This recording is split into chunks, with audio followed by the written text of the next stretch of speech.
오늘 요한복음 본문의 말씀은 이제 사마리아 여인과의 그 예수님과의 만남이 끝나고 이제 새로운 국면으로 접어듭니다. 이제 본격적으로 예수님께서 갈릴리로 가셔서 그의 마지막 사명을 다 감당하시는 바로 그 길목에 있는 말씀이 오늘 말씀입니다. 근데 사실 오늘 말씀을 보면 이해하기 어려운 부분들이 포함되어 있어요. 예를 들면 이런 겁니다.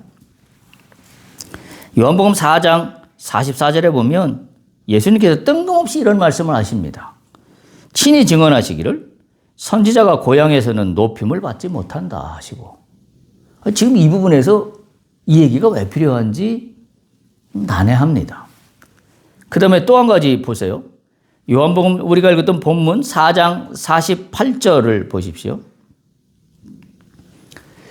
왕의 신하가 나와서 우리 아들 좀 고쳐달라고 그랬더니 예수님이 또 뜬금없는 말씀을 하십니다. 48절 이렇게 말씀하세요. 예수께서 이르시되 너희는 표적과 기사를 보지 못하면 도무지 믿지 아니하리라. 여러분 이게 맥락이 이해가 됩니까?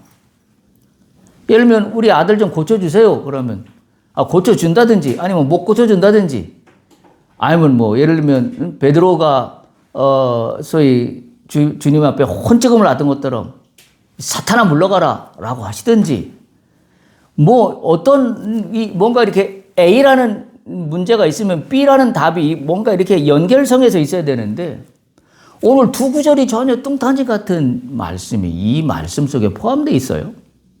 선지자가 고향에서는 높임을 받지 못한다라는 말씀과 또한 아들 좀 고쳐달라고 그랬더니 너희는 표적과 기사를 보지 못하면 도무지 믿지 아니한다라고 하는 이 두 개의 말씀이 굉장히 애매한 본문에 끼어 있는 말씀이지만 오늘 주께서 우리에게 주시고자 하는 말씀의 핵심입니다. 그래서 우리가 이 부분을 잘 이해해야 합니다. 특별히 보십시오. 43절에서 45절을 좀 보세요. 제가 다시 한번 읽으면 이렇습니다. 이틀이 지남에, 여기서 이틀이 지났다는 것은 사마리아에서 이틀이 지났다는 얘기예요. 지금 사마리아 이야기가 끝나고 지금 바로 이어지는 본문이에요. 그러면서 예수께서 거기를 떠났다는 것은 사마리아를 떠났다는 얘기예요. 이제 진짜로. 이제 갈릴리 목적지로 가십니다. 갈릴리로 가심에 44절.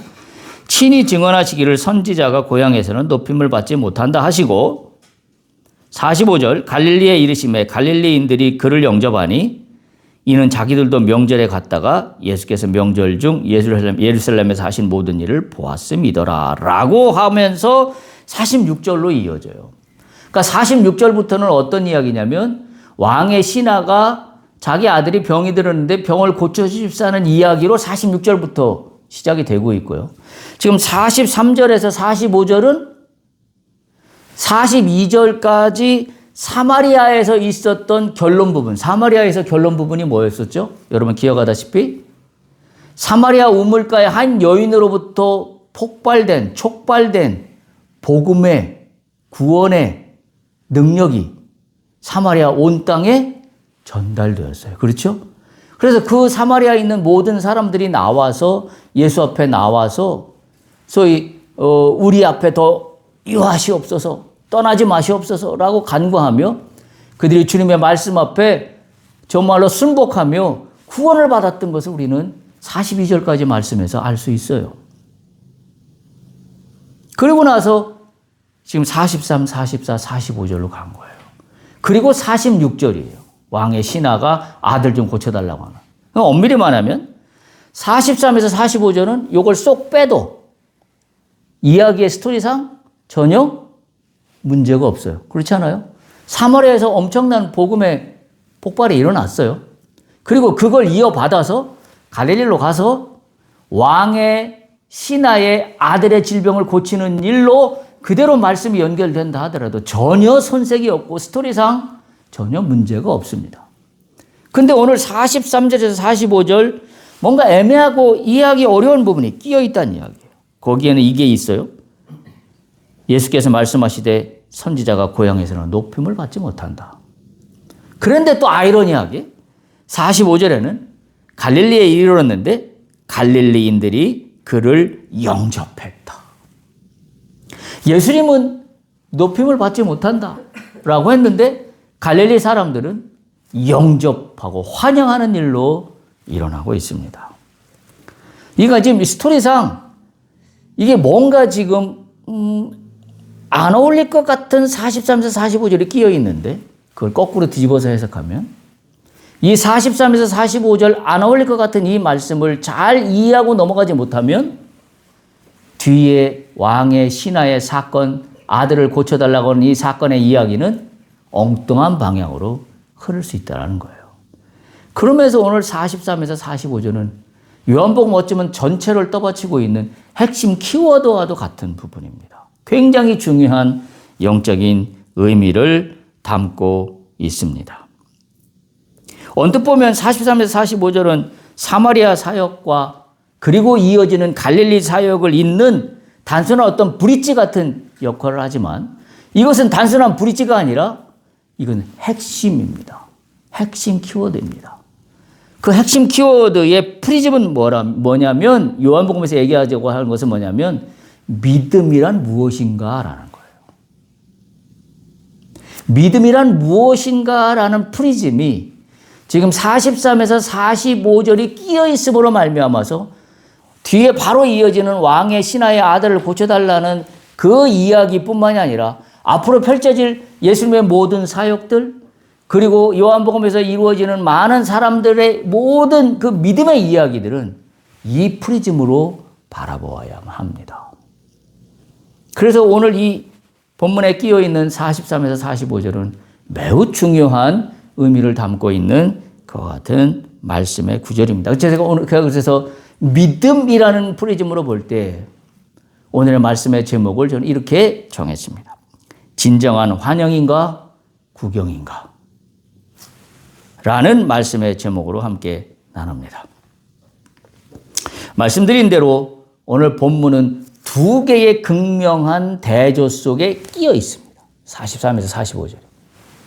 바로 전에 있었던 것은 사마리아에서의 복음의 부흥이었어요. 그리고 46절부터 말씀드린 대로 왕의 신하의 아들을 고쳐주는 이야기가 진행되는 바로 요 이정표 브릿지 시점에 있는 말씀으로 사마리아의 사역이라는 꼭지점 하나하고 앞으로 갈릴리에서 펼쳐진 사역이라는 꼭지점 하나의 두 여정 가운데 오늘 이 본문이 끼어 있는 겁니다. 그러니까 어찌 보면 이렇게 이해하시면 돼요. 사마리아 사역에서의 복음의 부흥과 지금 앞으로 펼쳐질 가깝게는 46절부터 왕의 신하의 아들을 고쳐주는 이야기 사이에 어마어마한 대조가 이루어지고 있는 거예요. 사마리아에서의 복음의 부흥과 갈릴리에서의 복음의 부흥이라는 거에 극명한 차이점을 오늘 이 본문을 통하여 우리는 바라보게 된다는 사실입니다. 유대인들이 경멸했던 사마리아 땅, 그곳에 놀라운 복음의 역사가 일어났던 것을 우리는 기억해요. 수가성 우물가의 여인, 한 여인으로부터 촉발된 그 복음의 불길은 마을 전체로 번졌습니다. 우리가 이미 기억하고 있어요. 그래서 요한복음 4장 42절에 보면 그렇게 기록되어 있죠. 우리가 친히 듣고 그가 참으로 세상의 구주인 줄 알미라. 라고 사마리아인들이 고백하는 말씀이 우리가 바로 지난번에 읽었던 본문의 말씀입니다. 근데 가만히 생각해 보세요. 사마리아에 있었던 예수님의 사역 가운데 어떤 기적도 기록되어 있지 않습니다.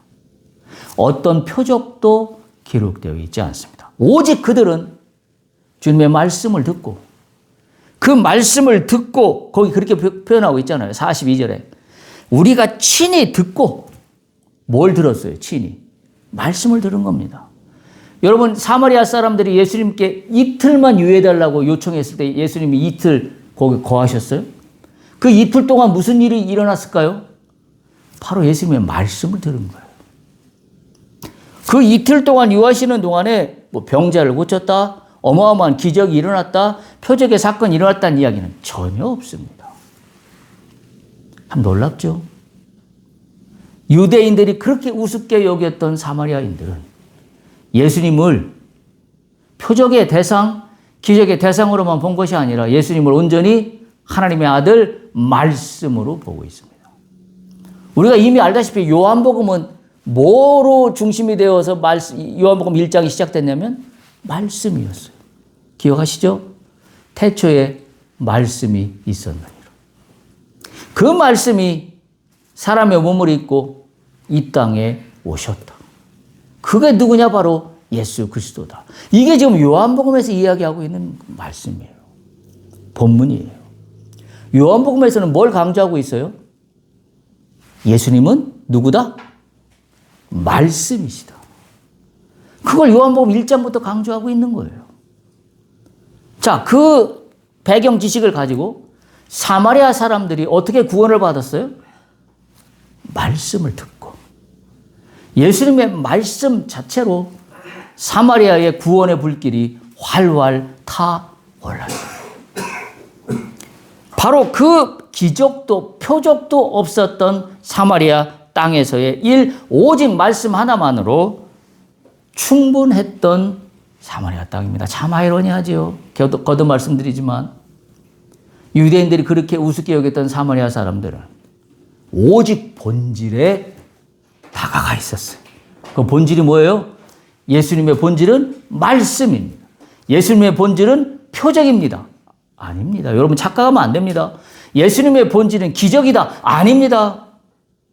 다시 한번 요한복음 1장 시작이 말씀이었죠. 그 말씀이 곧 예수님이셨다라는 게 요한복음에서의 첫 서사의 출발이에요.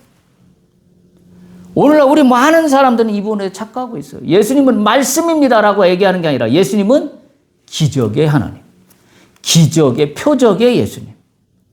오늘날도 많은 크리스찬들이 그 함정에 빠져 있습니다. 여러분 예수님의 말씀을 믿습니까? 예수님의 행하는 표적을 믿습니까? 여러분 무엇을 기대합니까? 예수님의 말씀을 기대하고 오늘도 교회에 나옵니까? 아니면 예수님의 표적을 기대하고 교회에 나옵니까?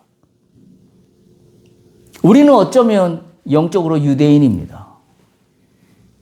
근데 우리가 우습게 여기는 사마리아 사람들 같은 나보다 신앙이 모자라고 나보다 뭔가 아는 것이 없고 나보다 뭔가 영적으로 부족하다고 여기는 사람들은 오히려 주님의 말씀에 귀를 기울이고 있는 반면에 나는 주님의 행하시는 기적과 표적에만 귀를 기울이고 있다면 오늘 이 본문과 나는 오늘 본문의 유대인들과 나는 동일한 사람입니다. 그래서 오늘 본문을 보면서 저도 마음이 편치 않았습니다. 요한복음의 저자 요한은 의도적으로 이 짧은 43, 44, 45절 세 구절을 여기에 배치했습니다. 왜일까요? 이유는 지금 제가 말씀드린 맥락이 단 하나예요. 사마리아인들이 보여준 말씀 중심의 믿음입니다. 반면에 지금 앞으로 만나게 될 갈릴리 사람들, 소위 유대인들이 보여주는 믿음은 표적 중심의 믿음입니다. 그럼 이제 이해 가시죠?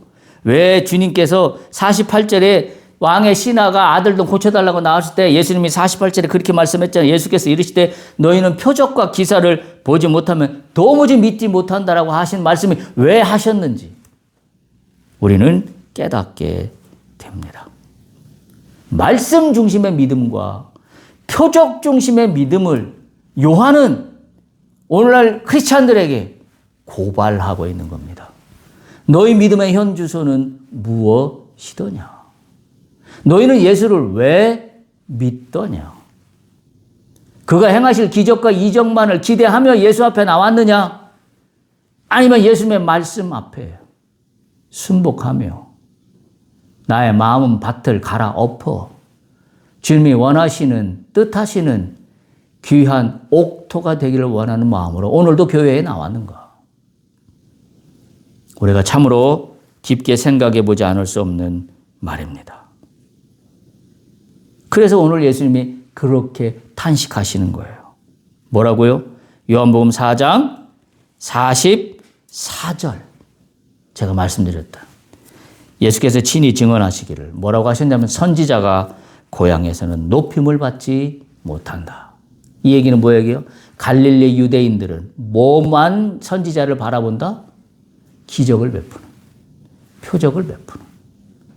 그분의 본질에게는 다가가지 못하고 예수님의 본질은 말씀이에요. 여러분 잊지 마세요. 예수님의 본질은 기적이나 표적이 아니라 예수님의 본질은 말씀 자체이십니다.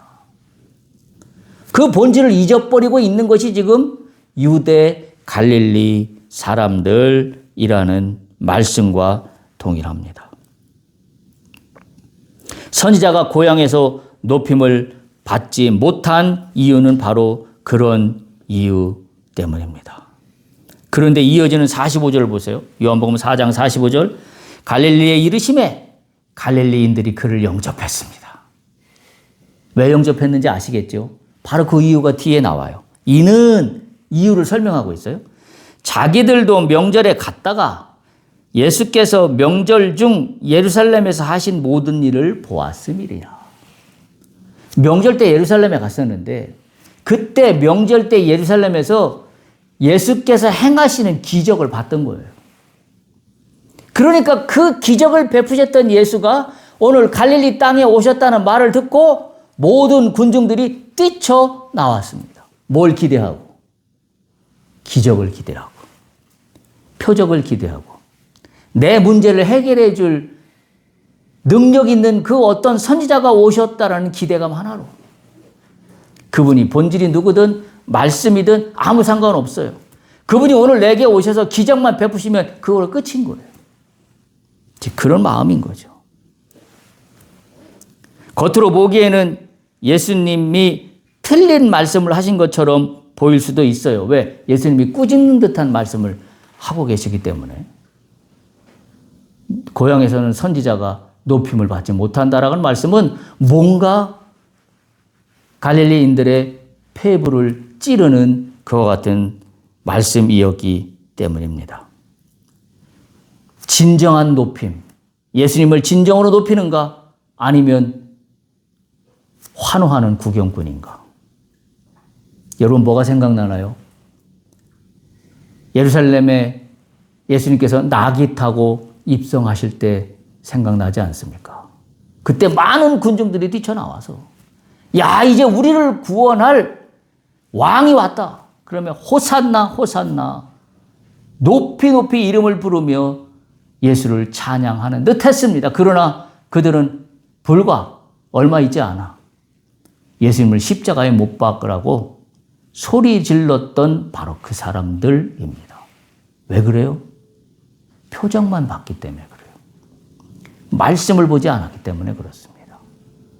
그래서 오늘도 나에게 베푸실 기적만 바라보고 호산나 호산나 환호했던 거죠. 나의 이 육신적인 고통으로부터 해결해 줄 로마의 압제로부터 나를 해결해 줄 이제는 유대인의 왕이 왔도다 라고 그 표적의 기대만 갖고 있었던 그때 당시의 예루살렘 사람들이나 오늘 갈릴리에 나타나신 예수를 보고 환영하고 영접하고 있는 갈릴리 유대인들이나 하나도 다를 게 없는 똑같은 환호하는 군중일 뿐입니다. 여러분의 믿음은 어떻습니까? 환호하는 군중 속에 나입니까? 아니면 진정으로 예수의 이름을 높이고자 하는 믿음의 사람입니까? 우리가 생각해 보지 않을 수 없는 말씀입니다. 사마리아는 예수님을 높였어요. 그들은 친히 예수님의 말씀을 듣고 이분은 다른 누구도 아니라 세상의 구주시라. 사마리아인들이 했던 것은 높임입니다. 주님의 말씀을 듣고 인격적으로 굴복하여 진정한 찬양을 올려드렸던 높임입니다. 그러나 갈릴리 사람들의 영접은 높인 것이 아니라 영접은 영접인데 기적을 기대한 영접이었습니다. 45절 말씀드린 것처럼 이들은 자기들도 명절에 갔다가 예수께서 명절 중 예루살렘에서 하신 일을 보았음이더라 라는 겁니다. 우리가 두 번째로 읽었던 본문 고린도전서 1장 22절은 이렇게 기록하고 있습니다. 유대인은 표적을 구하고 헬라인은 지혜를 찾는다. 어쩌면 이 말씀이 이렇게 연결되어 완전한 하나의 문장을 이루고 있는지 알 수가 없습니다. 그러면서 고린도전서 1장 23절은 이렇게 이어집니다. 우리는 십자가에 못 박힌 그리스도를 전하니 유대인들에게는 거리끼는 것이요 이방인들에게는 미련한 것이다. 유대인들에게는 거리끼는 게 뭐가 거리끼는 거예요? 표적이 없으면 거리끼는 겁니다. 유대인들은 표적을 구하는 사람들이기 때문에 표적이 없는 예수는 상상할 수도 없는 일입니다. 표적이 없는 유대인의 왕 상상할 수도 없는 이야기입니다. 그래서 오히려 예수를 배척합니다. 유대인들은 꺼립니다. 그래서 예수님이 그걸 아시고 이렇게 말씀하시는 거예요. 선지자가 고향에서는 높임을 받지 못한다. 오직 껍데기만 소망하고 있다. 나의 본질의 자체를 너희는 보는 것이 아니라 내가 행할 그 무엇인가만 보고 있다.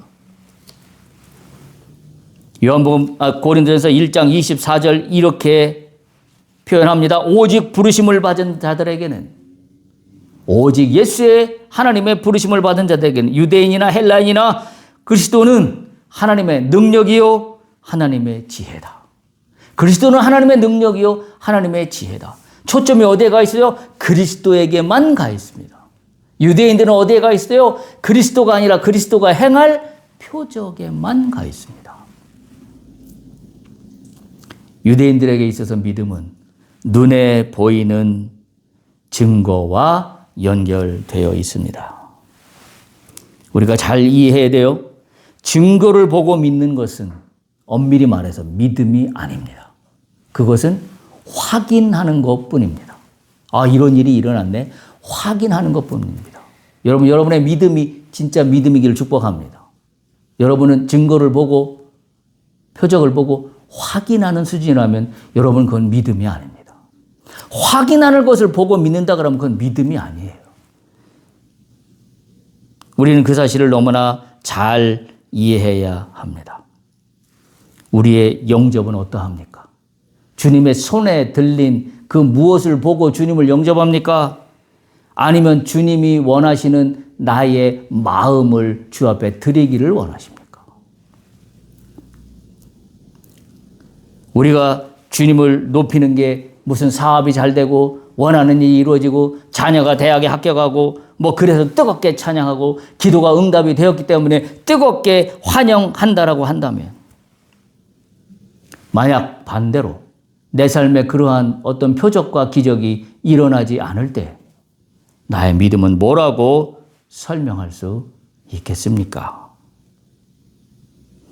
오히려 화려한 찬양보다도 아무것도 보이지 않는 어둠 속에서 주님의 존재를 인정하고 그 자체로 높임을 드리는 우리의 신앙과 믿음이 되어야 할 줄로 믿습니다.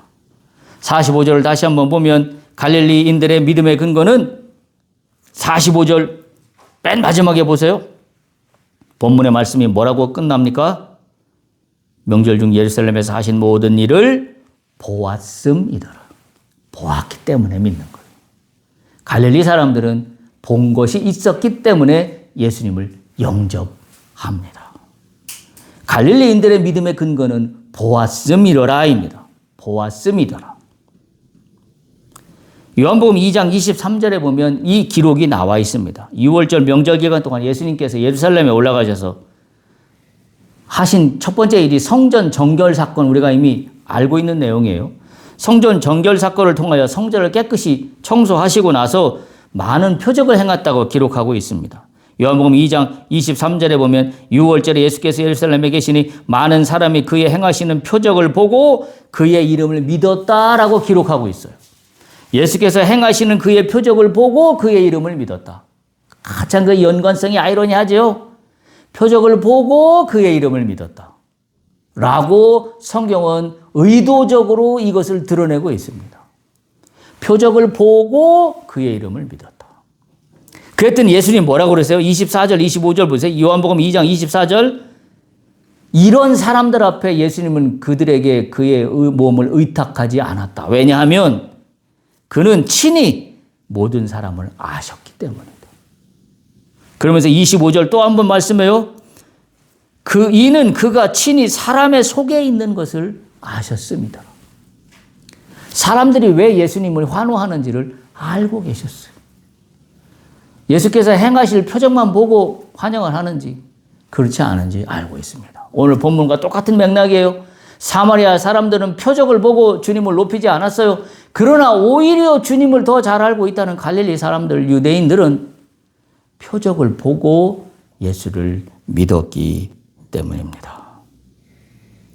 요한복음 2장 23절에서 25절과 오늘 본문 요한복음 4장 44에서 45절 그 이루어지는 말씀은 동일한 맥락 속에 있다는 것을 우리는 다시 한번 기억합니다.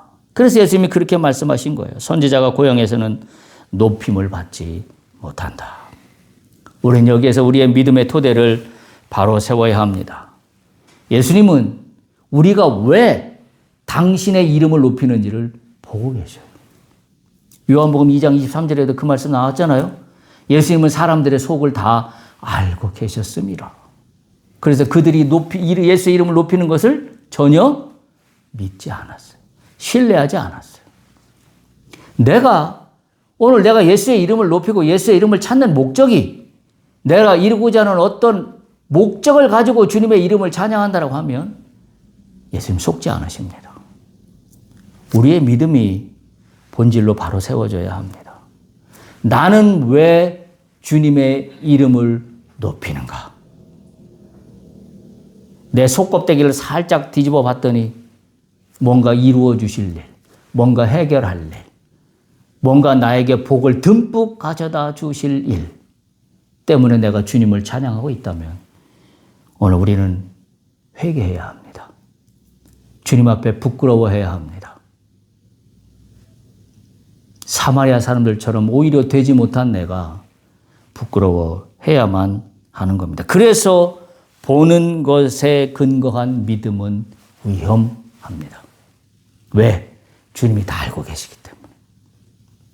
마지막 날 우리가 천국문 앞에 이르러 혹시나 주께서 우리에게 물어보신다고 상상하면 너는 저 땅에 사는 동안에 너는 왜 나를 믿었느냐라고 물어본다면 나는 뭐라고 대답할 거예요? 아마 그때 가면 사람이 거짓말을 할 수 없을 거예요. 아마. 그렇죠? 이 땅과는 전혀 다른 세계이기 때문에 내가 거짓을 하거나 없는 말을 지어내거나 할 수 없을 거예요. 그럼 나는 그렇게 이야기할 수밖에 없을 겁니다.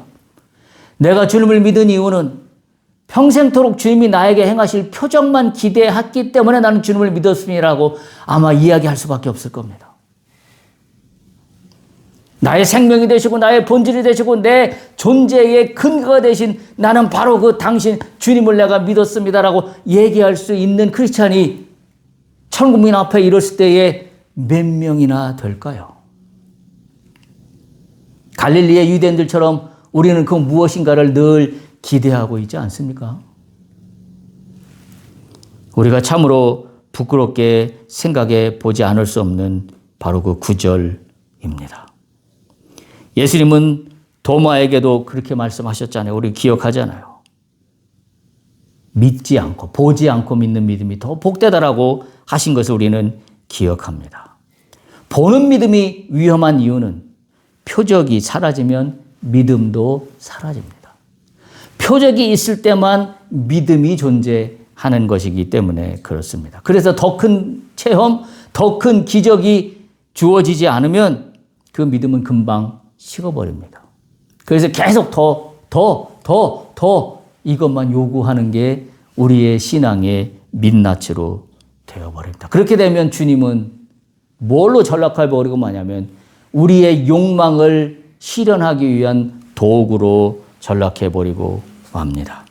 주님은 누구신가에 집중하기보다는 주님이 나에게 무엇을 해주실 수 있는가에 집중하는 신앙으로 전락하고 맙니다. 우리의 믿음의 뿌리가 어디에 있는지 오늘 본문의 말씀을 통하여 정확히 우리가 기억하고 인식을 해야 합니다. 내가 주님을 따르는 이유가 주님께서 행하신 일 때문인지 아니면 주님의 인격과 말씀 때문인지를 정직하게 돌아봐야 합니다. 자, 오늘 46절로 넘어갑니다. 이 왕의 신하가 자신의 아들을 살려달라고 예수께 나옵니다. 자, 46절 한번 보세요. 요한복음 4장 46절 예수께서 다시 갈릴리 가나에 이르시니 전에 물로 포도주를 만드신 곳이라 왕의 시내가 있어 그의 아들이 가버나움에서 병들었더니 47절 그가 예수께서 유대로부터 갈릴리로 오셨다는 것을 듣고 가서 청하되 내려오셔서 내 아들의 병을 고쳐주소서 하니 그가 거의 죽게 되었음이라. 뭔가 뉘앙스가 느껴지지 않아요?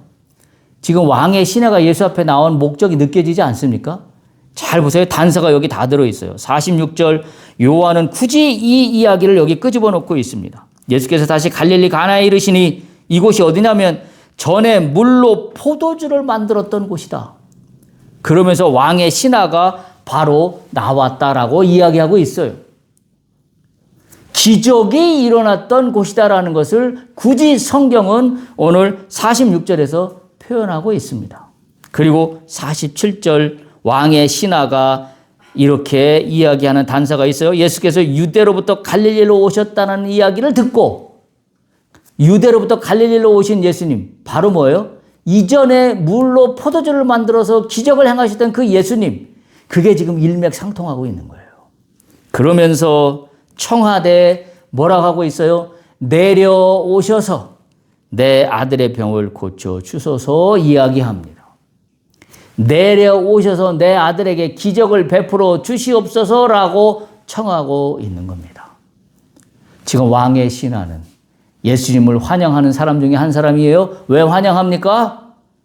물로 포도주를 만드셨던 바로 그곳에 예수님이 다시 방문하셨다는 이야기를 듣고 쏜살같이 달려나와서 죽게 생긴 내 아들을 기적을 베풀어서 고쳐달라고 이야기하고 있는 겁니다. 그 단어가 뭐냐면 내려오셔서. 현장에 내려오셔서 기적을 베풀어 달라는 겁니다. 그때 예수님 이렇게 말씀하세요. 4장 48절 예수께서 이르시되 너희는 표적과 기사를 보지 못하면 도무지 믿지 아니하리라. 이제 이 이야기가 이해가 가시죠.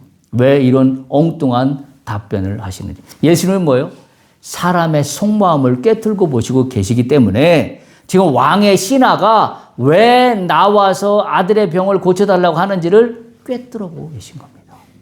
이 신하가 원하는 건 오직 하나. 표적과 기사로 죽게 생긴 내 아들 고치시면 끝입니다. 당신이 누구신지 나는 관심 없습니다. 당신이 행하실 그 기적 그것만 내 아들에게 베풀어 주시면 다 됩니다. 충분합니다. 끝입니다. 이 얘기예요. 그러니까 예수님 뭐라고 그러셔요? 너희는 그래. 여기서 너희는 누구예요? 갈릴리 그때 거기 모여있던 유대인들 모두에게 하시는 말씀입니다. 왕의 신하에게만 하는 말씀이 아니에요. 갈릴리인들아, 유대인들아, 너희 모두는 표적과 기사를 보지 못하면 도무지 믿지 아니하리라. 너희라는 복수형을 사용함으로 인해서 거기에 몰려들었던 구경꾼들 모두인 유대인들에게 예수님은 일침을 가하고 계십니다. 뭐라고요? 너의 믿음의 근거가 무엇이냐? 너는 하나님을 왜 믿더냐? 너는 나를 왜 환영하더냐? 오늘 본문의 제목으로 삼았던 걸로 가면 너희는 나를 진정으로 환영하고 있는 거냐? 아니면 구경꾼의 환영이더냐? 제가 언젠가 그런 말씀을 설교를 한번 했던 것이 기억이 나요. 팬인가 제자인가 생각나시죠? 팬들은 구경꾼처럼 쫓아다닙니다. 그러나 제자는 구경꾼처럼 쫓아다니는 사람에 머물러 있지 않습니다. 오늘 많은 크리스찬들은 팬처럼 쫓아다닙니다. 왜? 엄청난 퍼포먼스가 그들 눈앞에 펼쳐지기 때문입니다. 오늘 많은 아이돌 스타들의 팬들이 어마어마한 팬덤을 이루어서 그들 주위를 몰려다닙니다. 왜 몰려다닐까요? 그들이 행하는 퍼포먼스 때문입니다. 그들의 동작 하나, 그들의 노랫소리 하나, 그들의 무대에서의 어떤 그 무대의 공연, 그 어떤 퍼포먼스 하나, 그것 때문에 팬들은 열광합니다. 혹시나 우리도 그것 때문에 예수님을 쫓아다닌다고 한다면 우리는 적어도 제자는 아닙니다. 그리고 우리는 적어도 진정한 의미에서 예수님을 환영하는 사람들은 아닙니다. 한마디로 정리하면 나는 수십 년을 교회로 다녔지만 나는 구경꾼일 뿐입니다. 정리합니다. 요한복음 4장 43절에서 45절 왜 끼어 있을까? 이 말씀은 우리의 믿음의 현황을 물어보는 이정표와 같은 본문의 말씀입니다. 바로 전에 있었던 사마리아의 말씀으로 인한 부흥의 구원의 역사와 그리고 바로 46절부터 펼쳐지는 왕의 신하의 아들을 고쳐주는 이야기에서부터 이루어지는 표적과 기적을 보고 따라다니는 유대인들 사이에 오늘 본문 43절에서 45절은 분명히 우리의 믿음의 방향이 무엇이더냐를 물어보고 있습니다. 혹시 예수님이 우리에게 이렇게 여쭤보신다면 나는 뭐라고 답할까요? 요한복음 4장 44절에 있을 것처럼 선지자는 고향에서는 높임을 받지 못한다. 예수님이 나에게 내가 너에게는 기적을 베풀지 않는다면 나는 너에게 높임을 받지 못하는구나 라는 말씀처럼 들리고 있기 때문입니다. 우리의 믿음의 현주소가 무엇인지 우리는 분명히 깨달아야 합니다. 증거는 표적이 아니라 약속의 말씀입니다. 할렐루야. 약속의 말씀이 증거입니다. 어느 때까지 표적만 따라다닐 겁니다. 어느 때까지 기적만 추구하는 나의 믿음을 믿음이라고 이야기하며 교회 다니는 척 하고 있을 겁니까? 우리가 오늘 이 말씀 속에서 나의 믿음의 이정표를 다시 한번 세워야 합니다. 나는 진정한 예수님을 환영하는 제자인가? 아니면 표적과 기적 앞에서만 따라다니는 구경꾼인가? 우리가 다시 한번 기억할 수 있길 바랍니다. 우리가 기적 구경꾼으로만 남아있지 않기를 축복합니다. 주님은 우리가 하나님의 입에서 나오는 모든 말씀으로 살아가는 진짜 성도, 진짜 크리스찬, 진짜 믿음의 사람이 되기를 원하고 계십니다. 여러분은 무엇을 믿습니까? 주님의 말씀입니까? 표적입니까?